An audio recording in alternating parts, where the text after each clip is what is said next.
Y ahora que hablamos también de estos líderes y de estas claves que nos daba Juan Eduardo, también tenemos que hablar un poco de la nueva organización, de cuáles son realmente esos escenarios que se están viviendo en estas nuevas organizaciones y precisamente cómo lo viven los líderes.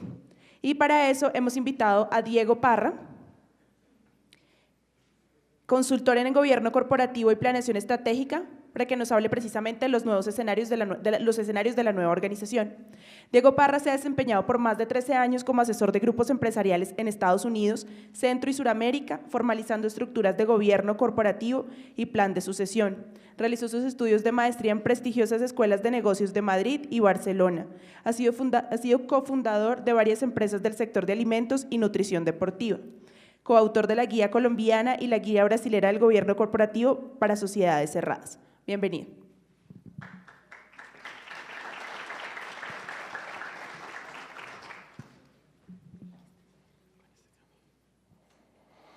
Bueno, muy buenas tardes a todos. Les aseguro que voy a hacer una charla muy corta, muy concisa, muy al grano. ¿Esto cómo funciona? Bueno, lo primero quiero comenzar por contarles una historia muy breve, y fue una historia de hace varios años cuando tuve la oportunidad de vivir un largo tiempo fuera de Colombia, y las personas que nos vamos un largo tiempo del país siempre tenemos como ese sueño americano de triunfar en el exterior, y yo viví temporalmente uno de esos grandes triunfos y fue vincularme a lo que llamaban en su época una de las Big Five, o una de las 5 empresas de auditoría más grandes del mundo, llamada Arthur Andersen. Y trabajando en esta compañía en España, un día llego a mi oficina y me dicen: Diego, por favor, pasa por tu liquidación. Y digo: ¿pero por qué por mi liquidación? No, es que la empresa se acabó. Y dije: ¿pero por qué se acabó? ¿Se quebró o algo así? No, es que hubo un escándalo. ¿No supiste del escándalo? ¿Cuál escándalo? No, pues que es que los directivos de Arthur Andersen en Estados Unidos sobornaron a los directivos de Enron, y pues todo esto estalló, se volvió público, y pues la organización entró en liquidación a nivel global, ¿cierto? Y entonces, pues, ese sueño de trabajar en una de las Big Five se derrumbó para mí en 5 minutos, y yo creo que eso fue uno de los grandes aprendizajes que empecé a tener en la vida, y es que muchas veces lo que pasa detrás de las grandes empresas a nivel mundial no es tan lindo como lo pintan, y uno quisiera que así fuese, ¿no? ¿Y por qué pasa esto? Definitivamente porque hay muchas estructuras de gobierno corporativo en las organizaciones que no están bien diseñadas, no están bien estructuradas, y yo creo que el que mejor lo explicaba era este señor Sun Tzu en su libro El arte de la guerra, donde pues decía que el manejo de muchos es igual que el manejo de pocos, y simplemente es organizarlos. Y ese organizarlos es saber cuándo crear una junta directiva, saber cuándo crear comités internos dentro de la organización, saber cómo hacer asambleas de accionistas, algo de lo cual yo veo día a día. Pecan la gran mayoría de organizaciones, no saben cómo hacerlo, crean comités, juntas absolutamente ineficientes. Sin embargo, una de las situaciones que afectan a estas organizaciones definitivamente son los dueños, los propietarios, quienes están detrás, y definitivamente hay un tema de valores detrás de los propietarios que hoy en día poco se estudia en la práctica, y no digo que no se hable de valores, simplemente que uno no estudia en la vida uno con quién se va a asociar a montar una empresa o a montar un negocio. Y yo les cuento algo: si uno estudia a los accionistas y estudia uno con quién se va a asociar, uno puede hacer una buena empresa, pero entre criminales también se asocian y les va bien. Y les pongo un caso real: Interbolsa. Si ustedes se ponen a ver el pasado judicial de algunos de los accionistas de Interbolsa, varios ya habían sido investigados, varios ya tenían investigaciones penales en curso. Y yo siempre me pregunto: ¿será que los otros accionistas mayoritarios de Interbolsa no sabían con quién se estaban asociando? Claro que lo sabían perfectamente. Entonces ellos tenían una escala de valores diferente a la del resto de las personas, y yo creo que por eso fue que se juntaron, porque se entendían bastante bien. Entonces lo digo en ese sentido, pero también en el buen sentido, pues uno tiene que buscar en la vida personas con las que en realidad tengan los mismos valores para que ese negocio de verdad sea un negocio de largo plazo. Otro tema preocupante es la baja educación que hay de los accionistas hoy en día. Hace unos años que estuve en Brasil en un foro de gobierno corporativo, oí algo que me impactó muchísimo, y es que las empresas, todas las empresas, cuando crean sus presupuestos, más o menos por esta época, para el siguiente año, hay un rubro del presupuesto que dice capacitación del personal, pero nunca hay un rubro en el presupuesto que diga capacitación de los accionistas. Y uno diría: ¿qué tan importante uno sería capacitar a los accionistas? Y créanme que es absolutamente importante. En ese escenario que se llama asamblea de accionistas, se pueden llegar a tomar las decisiones más importantes de la compañía, y muchas veces las terminan tomando personas que no conocen la empresa, que no saben absolutamente nada de su negocio, ni saben de qué son dueños. Y también esto una vez me lo dijo un empresario, jamás se me va a olvidar, y es que al final del día administrar la abundancia es bastante sencillo, pero vaya, administre la crisis. Y en la crisis o en el tiempo de escasez es donde en realidad uno conoce a los socios. Y yo he visto asambleas de accionistas donde dicen, listo, vamos a repartir dividendos, todos salen con una sonrisa de oreja a oreja, pero cuando dicen, este año no solo no hay dividendos, sino que los accionistas tienen que invertir en la compañía, algunos inclusive dicen, ¿cómo así que invertir? Y si ustedes leen el Código de Comercio en Colombia dice que el deber de un accionista también es meterle plata a la compañía, no es solo recibir, pero parece que todas las personas únicamente piensan que las empresas únicamente están diseñadas para entregarle a los socios. Y otro de los grandes retos que existen definitivamente es la diversificación. ¿Por qué la diversificación? Últimamente me levanto pensando un poco las compañías colombianas que están dedicadas a fabricar bolsas plásticas o pitillos, ¿qué será de ellos? ¿Cierto? Hoy en día en Colombia usted va, se la cobran en un supermercado, pero por ejemplo en países como Chile o Francia ya ni siquiera la cobran, ya no la venden, ya no la entregan, ¿cierto? ¿Qué pasó con estas organizaciones? De verdad los accionistas estaban preparados para tanto cambio, como lo decía el conferencista anterior, tantas cosas que son absolutamente evidentes que a veces no queremos ver, y yo creo que esta también es una obligación de los dueños de la compañía y es constantemente estar pensando en no tener los huevos en la misma canasta. El siguiente protagonista de esta historia es la junta directiva. Y resulta que las juntas directivas también en todo el planeta han cambiado. Ustedes ven en el cuadro de la derecha, esas son las típicas juntas de los años 80, las juntas estilo dinastía o Dallas para los viejos acá como yo. Y la foto que ustedes ven al lado izquierdo es la foto actual de la junta directiva de Twitter. Esa es su junta directiva. Y si ustedes se dan cuenta, pues también ha cambiado muchísimo lo que es el rol y la composición de las juntas directivas en las organizaciones. Hoy en día los estándares a nivel internacional que dicen, tiene que existir en las juntas directivas al menos una mujer, y no por un tema de feminismo ni nada por el estilo, simplemente que en todos los estudios psicológicos que evidencian cómo razonan los problemas los hombres y las mujeres, los hombres tenemos cierta manera de razonar los problemas, las mujeres tienen otra manera de razonar los problemas, y se ha demostrado que la combinación de las dos maneras de pensar sacan las mejores soluciones. Y cuando ustedes ven estudios de equidad laboral a nivel global, aquí en Colombia mucha gente saca pecho porque los últimos dicen que estamos como de 20 y algo a nivel mundial, donde el 51% de los cargos directivos están en cabeza de mujeres. Sin embargo, cuando ustedes van a ver las juntas directivas colombianas, eso no pasa, eso no es cierto y eso no pasa en la práctica. Son juntas todavía muy machistas y de una muy baja participación de las mujeres.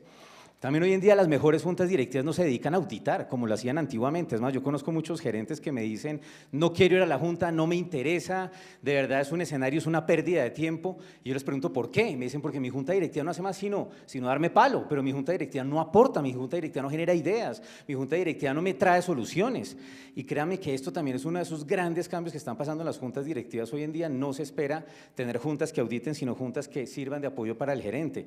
También en el análisis financiero, cuando uno llega a muchas juntas directivas de este país, dicen las ventas subieron, el margen cayó, el gasto de personal incrementó, y eso es lo que se llama el típico análisis ascensor.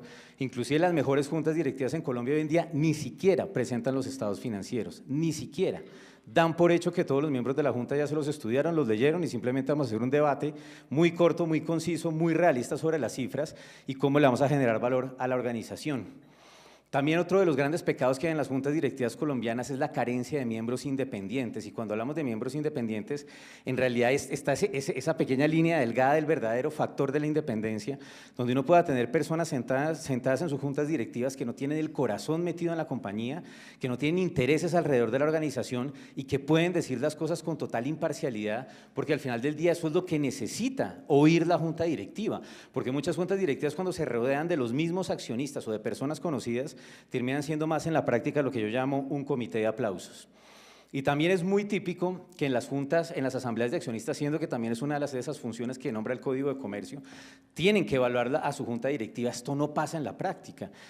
Son muy pocas las compañías colombianas que en realidad tienen un esquema formal de su evaluación de junta, y es más, muchas asambleas de accionistas yo he visto que, por ejemplo, los socios dicen, bueno, ¿qué hacemos con este miembro de junta, con el señor Pablo Perdomo? No, el señor Pablo Perdomo es encantador, dejémoslo también en la junta el próximo año, y en realidad no hay una evaluación formal ni se sabe por qué el señor Pablo Perdomo debería continuar o no debería continuar en la junta. Y eso mismo también lleva a que muchas veces las organizaciones se rodean en sus juntas, sobre todo de personas conocidas, pero no necesariamente de perfiles idóneos que le puedan llegar a generar valor a la organización. Y aquí quiero hacer una pequeña anécdota, una empresa de transporte que hace poco conocí en Medellín, un dueño de esta compañía, una empresa muy grande del sector transporte, y él es el único accionista. Y a su vez, al ser el accionista, también es el gerente general, pero este señor desde hace muchos años decidió tener una junta directiva una junta directiva con todas las de la ley, algo bien curioso porque no es el común en Colombia. Y este señor en su junta directiva tenía 5 miembros externos, y estos 5 miembros externos eran exdirectivos de las principales compañías del GEA en Medellín, Sura, Nutresa, Argos, etcétera. O sea, estos señores venían de cargos, de haber desempeñado cargos muy importantes en estas empresas paisas, y de verdad este señor tiene una empresa de primer nivel. Cuando me senté, el señor me llamó para que le ayudara como a revisar un poco el funcionamiento de esta junta, y cuando me dice, bueno, Diego, ¿qué encontró? Yo le dije, la verdad creo que usted tiene una junta de primer nivel, de verdad lo felicito. Me dijo, no puede ser, entonces usted me dice que no le tengo que cambiar nada a mi junta. Sí, señor, yo creo que le tiene que cambiar algo. Y me dice, ¿qué es? Usted tiene que traerse un perfil de alguien que venga del mundo de la tecnología. Me dijo, ¿pero cómo así? Me dije, sí, señor. Aquí en Bogotá, no sé si ustedes lo han visto, en este programa, el de Shark Tank, hay una startup que se llama Lifted, que hoy en día se va a volver el futuro, no sé, Servientrega o algo así, pero como Uber, o sea, de entrega de carga sin ningún camión. Y ya acabaron de recibir una inversión de $20 millones y para allá va el sector transporte. Y le dije, señor, si para allá va esto, ¿cómo es posible que usted no tenga en su junta directiva al menos una persona que venga del mundo de la tecnología y empiece a llevar su organización hacia ese nivel? Y en realidad esa fue la reflexión de la junta. El tema no era que tuviera malos miembros, sino que de pronto ya era hora de empezar a cambiarlos por alguna razón.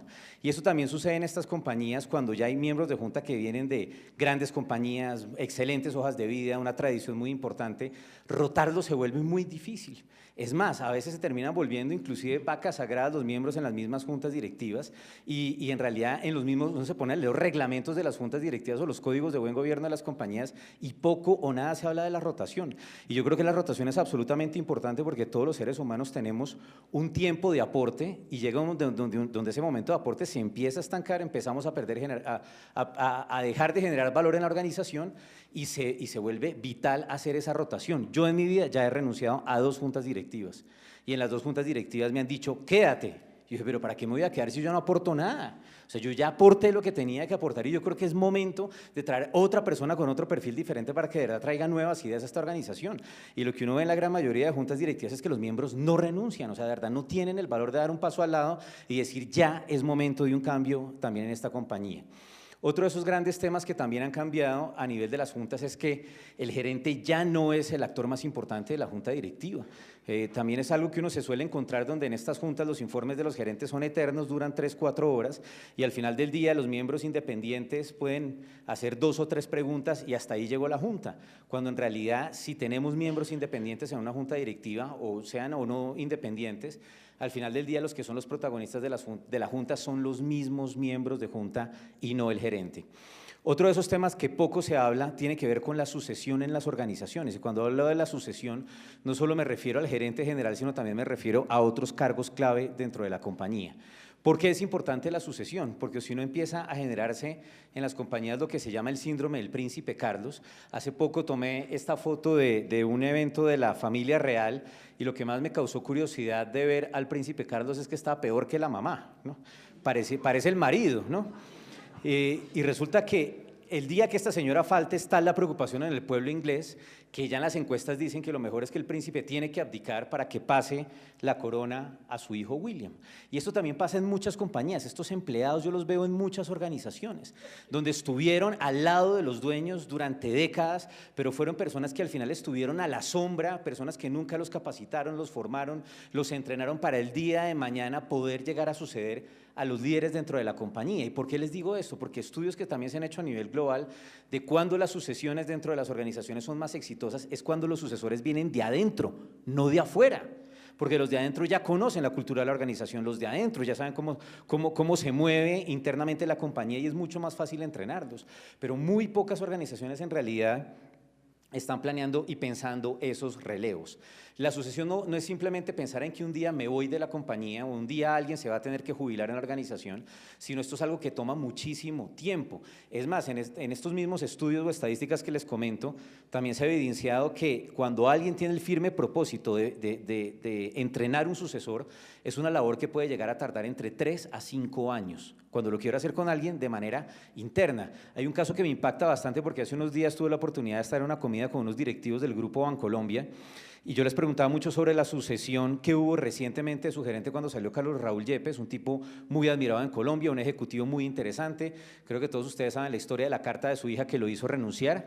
Y cuando él sale en uno de sus mejores momentos, pues una de las primeras cosas que pensé sin conocer muy bien el Grupo Bancolombia era: qué lástima que va a salir un líder de estos y esto va a generar algún tipo de crisis dentro de la organización. ¿Será que Bancolombia está preparada para un golpe de estos? Y resulta que hace poco, un mes o algo así, estaba reunido con unos directivos del Grupo Bancolombia y me dijeron sí estábamos preparados. Y no solo no estábamos preparados, teníamos 2 posibles sucesores a la vista. Uno de esos es Juan Carlos Mora, el actual presidente, pero había otro candidato también a la vista en otro de los vicepresidentes. Entonces esta compañía sí estaba pensando en esto desde hacía mucho tiempo, aunque parecía hacia la gente de a pie o hacia los medios que de pronto no estaba sucediendo. Hoy hay un tema también de confianza hacia las personas que trabajan con nosotros y yo creo que este es uno de los factores que también impide hacer sucesiones exitosas en las compañías, y es que la gran mayoría de directivos que yo conozco en realidad no confían en su gente. Es más, cuando me siento con muchos directivos a conversar sobre este tema, les hago a todos la misma pregunta: ¿qué pasaría si el de arriba lo llama a usted a calificar servicios la próxima semana? O sea, si definitivamente la decisión del de arriba es que usted se tiene que ir la próxima semana, ¿a quién de su equipo usted le entregaría ya mismo su cargo, ya mismo su escritorio, a quién se lo entrega? Y muchos me dicen: Diego, a ninguno, a ninguno. O sea, tengo excelentes personas dentro de mi equipo, personas muy capaces, personas motivadas, gente muy leal, pero ninguno con capacidad de liderazgo. Entonces eso es preocupante, porque eso quiere decir que en la gran mayoría de organizaciones y sobre todo a nivel directivo no se están formando esos relevos. Y no se están formando esos relevos precisamente, como me decía un empresario un día, es porque muchas personas piensan que la sucesión es tener al sucesor detrás. Y este empresario me decía: no, la sucesión no es con el sucesor atrás, es con el sucesor al lado. ¿Eso qué quiere decir? Hay que compartir los éxitos también con las personas del equipo. Yo siempre que me siento a hablar con directivos o empleados de algunas compañías, todos me cuentan un fenómeno que es bastante común en este país, y es que siempre que hay un problema o una situación que no sale bien, es fácil buscar el culpable, pero cuando hay un éxito dentro de la compañía, solo hay uno que se lleva el aplauso y le gusta llevarse el aplauso. Y no permite que todo su equipo también se lleve el aplauso, que todo el equipo figure, que todo el equipo sea parte de ese éxito, y eso también hace parte de generar esa sucesión. Ya para terminar, algunas reflexiones finales. Hay que empezar a ver la junta en las compañías de verdad como la reunión más importante de la compañía, porque en realidad es una reunión de planeación, es una reunión para sacar ideas disruptivas, es una reunión para de verdad llevar a los directivos a pensar de manera diferente. ¿Por qué? Porque cuando salen de la junta directiva, la gran mayoría de directivos todos salen a lo mismo, salen a su rutina, salen a su agenda, salen a hacer lo mismo que hacen todos los días y se olvidan un poco que a veces hay que hacer un alto en el camino para empezar a plantear su organización de manera diferente, y yo creo que hacia eso tiene que ir la junta directiva. No juntas directivas que se sientan a hablar lo mismo de lo que ya todos los días en su día a día hablan los directivos. Lo segundo, también las juntas directivas hoy en día están llamadas a interactuar más con la administración, no juntas directivas como por ejemplo hace muchos años me contaba una persona cercana que trabajó muy cerca con Julio Mario Santo Domingo. Me decía: mire, Julio Mario Santo Domingo y otros directivos del Grupo Bavaria llegaban en helicóptero a las instalaciones de la organización, se bajaban del helipuerto a la sala de junta, se reunían, ¿cierto? Se acababa la junta, volvía, se subían al helicóptero y se iba, y nadie conocía a los directivos de la compañía. Y les estoy hablando pues del Grupo Santo Domingo, pero es que créanme que eso no solo pasa en el Grupo Santo Domingo, pasa con compañías colombianas que no son tan grandes. Yo me siento a hablar con miembros de la junta directiva que no conocen la compañía. Nunca se han puesto las botas para conocer la planta de producción, para hablar con los empleados, no se saben los nombres de las personas que trabajan ahí, no tienen ni la más mínima idea. Entonces yo digo, ¿cómo alguien puede liderar una organización desde la junta directiva si en realidad no conoce la organización que viene liderando? También, pues ¿cuánto creen ustedes al final del día que vale la reputación de la compañía? ¿Y por qué lo digo? Porque hay personas que a veces uno nombra en estas juntas directivas, que nombra también en cargos directivos dentro de la compañía, que no tienen la mejor reputación.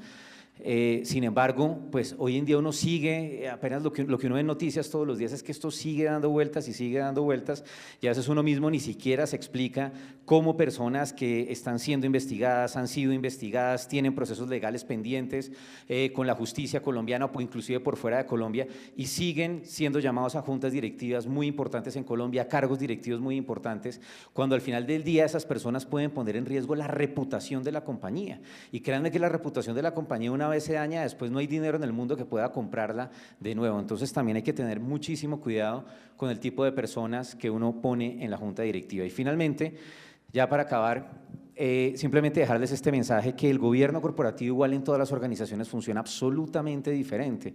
Hace unos años conocí una compañía muy grande del sector logístico aquí en Colombia, y cuando me senté a hablar con sus dueños me decían: nosotros ya tenemos un modelo de gobierno muy bien establecido, muy funcional, y de verdad es magnífico. Y les dije: bueno, pues la verdad me alegra muchísimo, y les dije: ¿y cómo lo hicieron?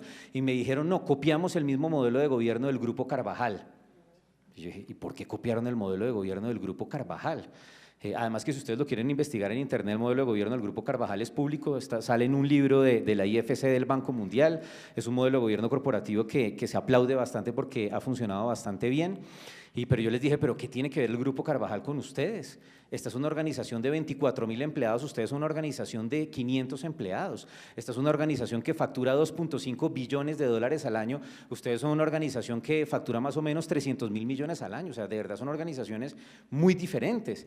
Y me dijeron: no, lo que pasa es que aquí tenemos un vicepresidente que venía de trabajar del Grupo Carvajal, y al venir de trabajar el Grupo Carvajal, él nos dijo que nosotros teníamos que implementar el mismo modelo de gobierno del Grupo Carvajal. Y créanme que este es uno de esos aspectos en la vida donde de verdad no vale el copy-paste.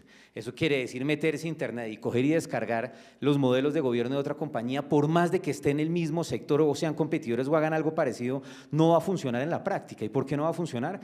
Porque todas las organizaciones en el planeta son absolutamente diferentes, cada una tiene su propio ADN, cada una tiene su propia cultura organizacional, cada una tiene su manera de hacer las cosas, y finalmente lo que uno espera de una organización es que estas cosas las diseñen a medida. Y a medida digo desde sus principios, desde inclusive sus estatutos. Yo veo muchas compañías que los dueños ni siquiera nunca se han sentado a leer los estatutos de su compañía, y cuando se sientan a leerlos se aterran porque parece que estuvieran leyendo los estatutos de otra compañía, pero no la de ellos. Entonces hay muchas cosas que a veces uno en el día a día por la premura tiende a copiar, y cuando uno lo está copiando uno cree que está incurriendo en una muy buena práctica por hacerlo rápidamente, y es todo lo contrario, está incurriendo en una muy mala práctica porque está diseñando algo que al final del día no va a ser la realidad de cómo funciona la organización. Entonces, simplemente esta era la reflexión que les quería dejar en esta tarde. Muchísimas gracias a todos ustedes.